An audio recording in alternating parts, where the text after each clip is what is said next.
Well, another week, another Titans win. Wait, what? That's not right, right? No, we won. I know, I'm as shocked as you are, honestly. I've been going through the past couple of weeks, thinking, oh gosh, the Browns game was probably it. We're not winning another game this year. But no, we beat the Chiefs, and I am going to enjoy this as much as I possibly can. And here I am to break it all down for you. What exactly is going on with the Titans? Positives, negatives, Cam Ward, if you will. And then we'll go to next week, which honestly, I am very excited to watch. So, anyway, let's get into this episode. What's good, y'all? Welcome back to the Titans Rundown. I am your host, Micah McCamey, and in this week's episode, we are going to be recapping Week 16 for the Tennessee Titans, discussing what exactly did happen this week, and, we won, and just talking about that in general, which is just kind of insane to me that, we're actually talking about a Titans win. It's amazing. Ooh, I just thought about this. All right. I had blanked on somebody to put in the positives, but there is a specific player that deserves to be in here. Anyway, today's episode, again, is going to be centered around Week 16 and draft position. That's really about it. So, anyway, let's get into this. Starting out with Cam Ward. He went 21 of 28 for 228 yards and 2 touchdowns with no turnovers. I almost broke my rule. I'm not going to lie to y'all. I almost broke it and put him in the positives because it was such a strong performance by him. But I just couldn't because, again, I made that vow during the Raiders week that whether he was really good or really terrible, I wasn't going to put him in either side of positive or negative. Why? Because of the fact that, well, his roster isn't that good, his coaching staff isn't that good, so he gets his own separate little section. So this was by far Cam's best game of the year. I was wrestling with it for a second, especially whenever we had just came out of the game. I was there.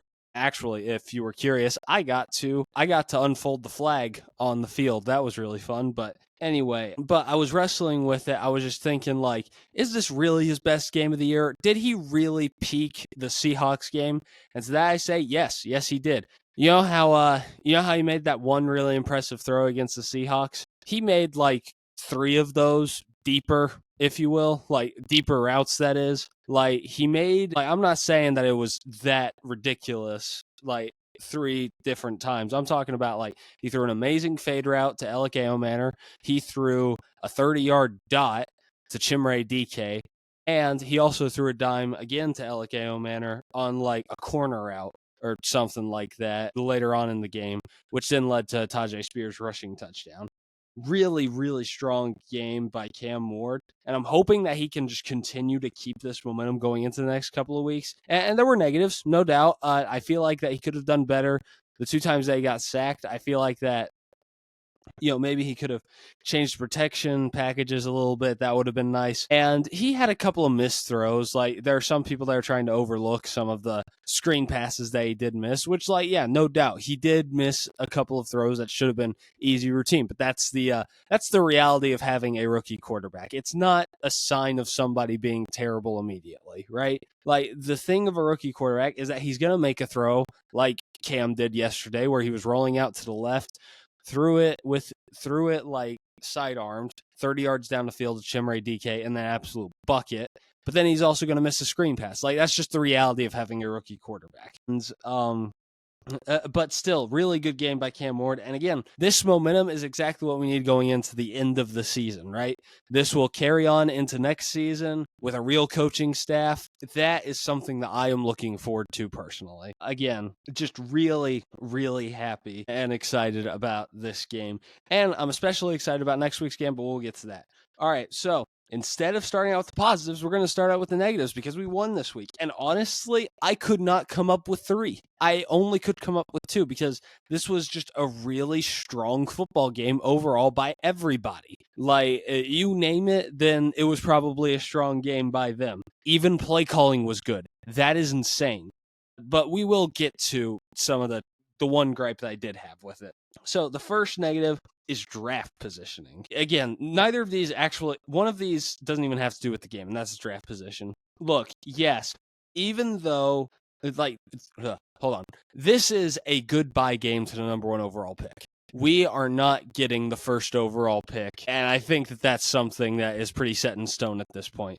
A lot of crazy stuff would have to happen. I'm talking the Giants would have to win out. The Raiders would have to win out. And everybody else that's ahead of us, I believe it's the Cardinals and the Jets, and there's somebody else that I can't remember, but those two would have to win one more game, and then that would put us at the number one overall pick, and it would be just a bunch of 4-13 teams under us, which honestly, statistically, is highly unlikely to say the least. So anyway, still though, even then, don't get too down about draft position. Do not let somebody try and tell you, well, there goes your trade package. Good luck with the future or whatever. Don't let somebody convince you that because we don't get the number one overall pick means our future is doomed. That's not the truth. The truth is, what is going to happen is that we're still going to end up in the top 10. It's not like this team is going to win both weeks. I'm not expecting them to beat the Jags, and I have no idea what's going to happen next week. I'm saying that because I do have an idea, but I'm going to get to that. But again, if we still lose out, we end up in the top 6, maybe even the top 5 if we get lucky. We end up, imagine this. Imagine we lose out and both the Cardinals and the Jets win one more game. And I believe it's the Commanders that are the other team. I can't remember what the third team is for the life of me. But a couple of more teams get one more win. We lose out, we end up with a top 3 pick, and we go get Arvell Reese. It's not all doom and gloom. And even if we don't end up with Arvell Reese, even if we lose out and everybody else in that top 6 loses out, we still get the number 6 pick, and we can go get potentially Ruben Bailey out of Texas Tech. There are Carnell Tate. There are a lot of good options early on in the draft, and it's not like there are 5 people that are just far and away better than everybody else. Arvell Reese may be the only person that I would say, yeah, that's a dude that's far and away better than everybody else in this draft class. But outside of that, I don't think that there is somebody else that is just truly elite in this draft. Even that goes for quarterbacks. I think Mendoza can be a pretty good quarterback, but I just don't know if he'll be truly elite. And Dante Moore, I think that he has a very high ceiling, but I don't know if he's going to be able to get to that high ceiling. Anyway, draft position, even though it is a negative, we still have optimism for the future, even with this draft position, right? So anyway, I just wanted to put that out there. The next negative and the last negative that I have, not letting Cam Ward get his third touchdown. I remember sitting there watching the Colts 49ers game and just thinking in the back of my mind, if he throws for his third touchdown, I am going to lose my mind. Why? Because imagine how terrible that would be if Phillip Rivers got a 3 touchdown game back from the grave before Cam Ward did in his career. That just would not have gone over well, and I think that everybody would have, and I think that most Colts fans would have hear about it, to say the least. But obviously, again, that didn't happen, so that's not the biggest motivating thing, but I'm still upset about it. Imagine, I'm not saying, I love stat padding or anything, because, I'm not the biggest fan of it, but I remember Graver said this over on Music City Audible. I remember he was talking about, imagine the headline of being able to show on TV or something that Cam Ward threw for 3 touchdowns against the Chiefs defense and led them to a win with 30 points on the board. Just imagine that. Imagine if that was the headline that came out of this game. That would be huge, right? That would make everybody, more confident in Cam Ward, more confident than even some of our fan base is, but that's beside the point. Look, what I'm saying is that this just has a ripple effect of, it gives your young quarterback confidence about, hey, I'm not just a 2-touchdown guy. It gives other people confidence about, hey, this guy may actually be end up being okay, and it gives even more people confidence about even more people outside of the Titans fan base confidence and yeah, he's gonna be fine, right?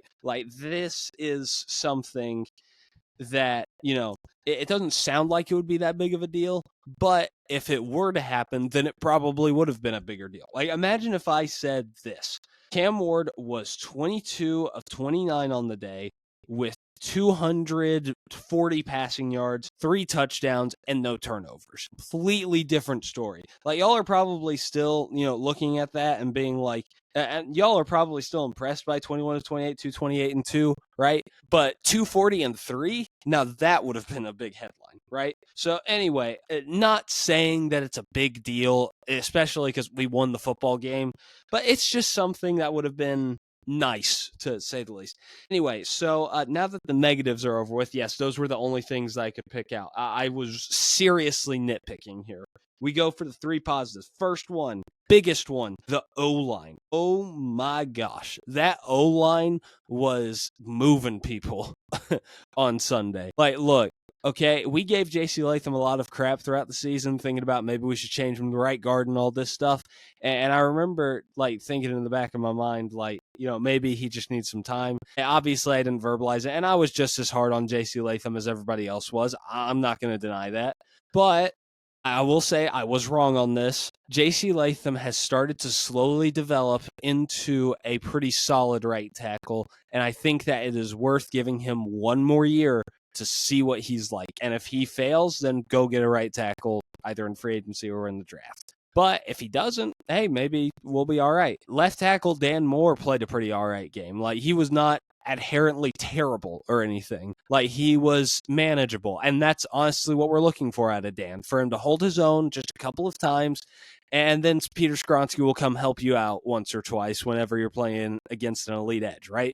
Like, that's all that we're asking for out of Dan Moore. I don't think, even though the contract says differently, I don't think Titans fans are expecting him to be an elite left tackle, right? So anyway, and then Peter Skronsky, that whole interior O-line, Skronsky, Cushenberry, and Zeitler, my gosh, they were moving people. I mean, you saw the lead block that Skronsky put on Tajay Spears' touchdown.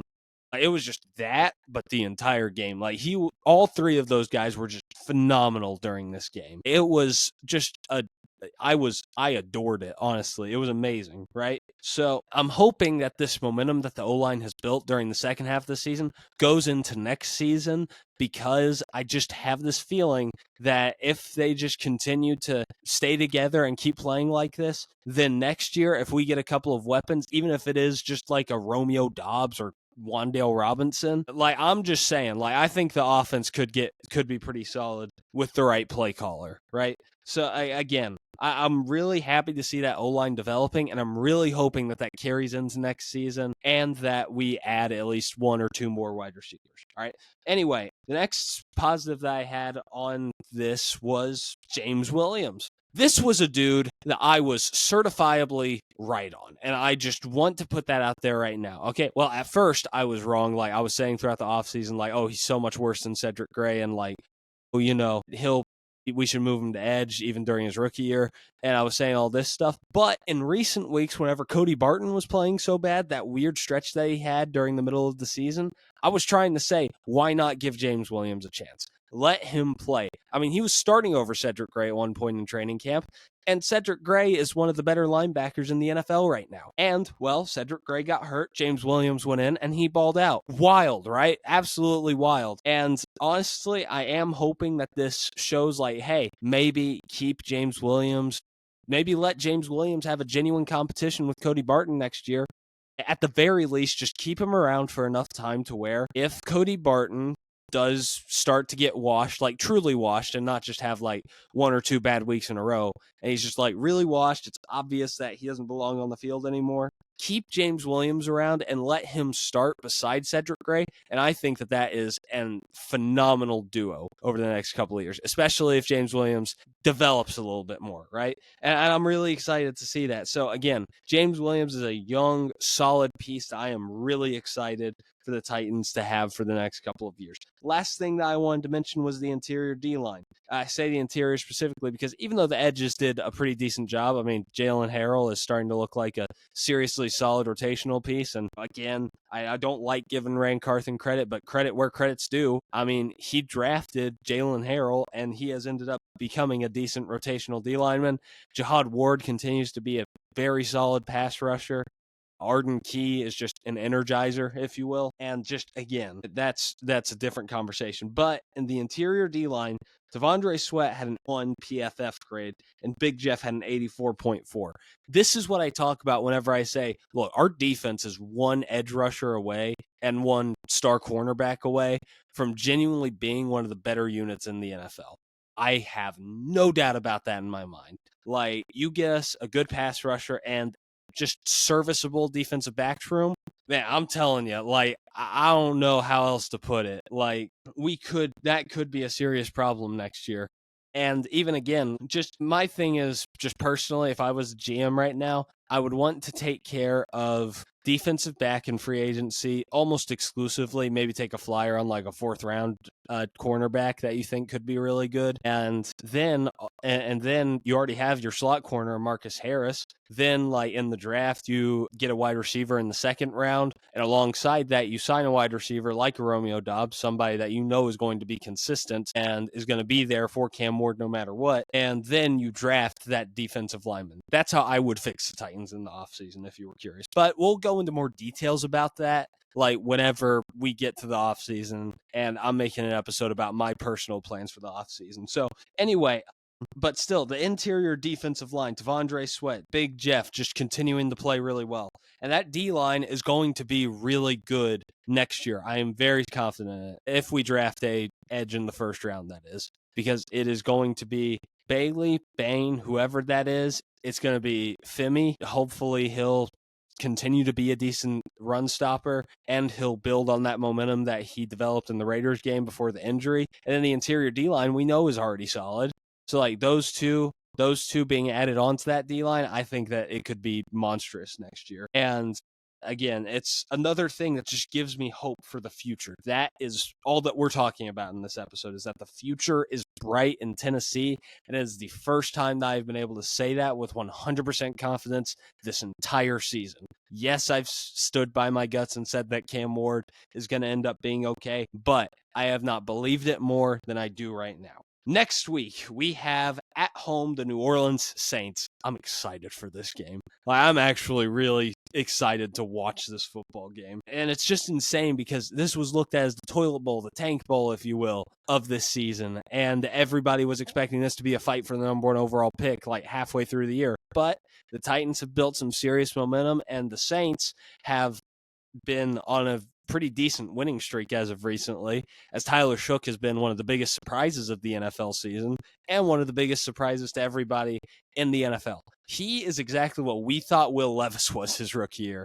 Like, he is a very strong-armed quarterback who is just making the right plays each time, is making some very impressive throws, right? And, again, another dude that I don't like to give credit for. Y'all know Joe A on Twitter. If you don't, he is interesting, to say the least. I'm not going to say anything too ridiculous about him because, like this, he had a really good call whenever he was talking about how much he loved Tyler Shough as a quarterback. And, well, he's ended up playing pretty decently. And this isn't like one of those things where you're looking at him and being like, yeah, he's playing okay. Like, no, he's actually playing really well, and he's probably going to be the QB1 next year. Anyway, but whenever we're talking about this game for the Titans, I think that this is a potential win, but I don't know if we'll actually accomplish this. But honestly, I really don't care, win or loss, at this point in the season. If we lose, draft pick stays intact. If we win, culture building, we beat another young team that's on the rise.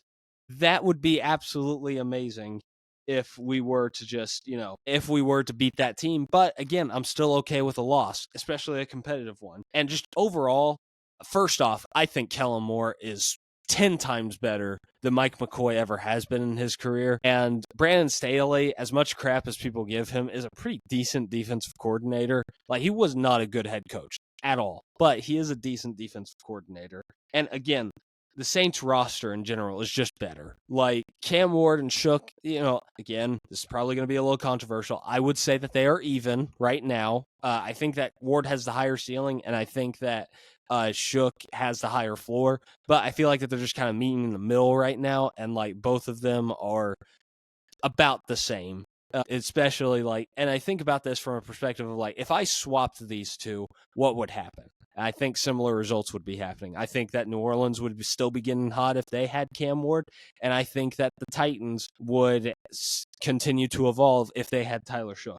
Again, even enough. But then you get to the running back room. That's probably about even, actually. I think that the Saints O-line is just a little bit better than the Titans. Wide receiver corps, that's not even close. I mean, Chris Olave runs circles around anybody else. DB room, again, you get the point, right? Just this roster is not as good as the Saints roster is overall. So my personal score prediction, I think is going to be a fun little shootout. I think that it ends up being a 24-31 game, and the Saints just barely pull it out. But it leaves optimism in Titans fans' eyes for the future as Cam Ward has another good game, and Tyler Shough and the New Orleans Saints just continue to roll and, well, start losing draft capital. But still, it's good optimism for them.